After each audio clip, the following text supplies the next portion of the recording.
কিয়ামত তার চেয়ে অনেক বেশি কঠিন। কিয়ামত যত কঠিন, জাহান্নাম তার চেয়ে অনেক অনেক অনেক বেশি কঠিন। কি দিয়ে বুঝায় আপনাকে আমি কবর কত কঠিন? রাসূল সাল্লাল্লাহু আলাইহি ওয়াসাল্লাম বলেন, যখন তাকে কবরে জিজ্ঞাসা করা হবে দ্বীন সম্পর্কে, মুহাম্মদ সাল্লাল্লাহু আলাইহি সাল্লাম সম্পর্কে, ইসলাম সম্পর্কে, সে যদি উত্তর দিতে না পারে, ইয়াজরিবু জারবাতান, এত জোরে তাকে ফেরেশতা মারবেন, ইয়াসিহু সাইহাতান, সে বাপরে মারে করে চিৎকার করবে, ইয়াসমু মা বাইনাল মাশরিক ওয়াল মাগরিব ইল্লা সাকালাইন, সারা পৃথিবীর জীবজন্তু, কীট পতঙ্গ, পদার্থ, জড় পদার্থ সব কিছু তার চিৎকার শুনতে পাবে, মানুষ আর জিন শুনতে পাবে না।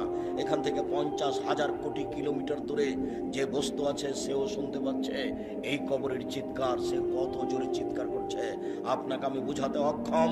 মুহাম্মদ সাল্লাল্লাহু আলাইহি ওয়াসাল্লাম বলেছেন,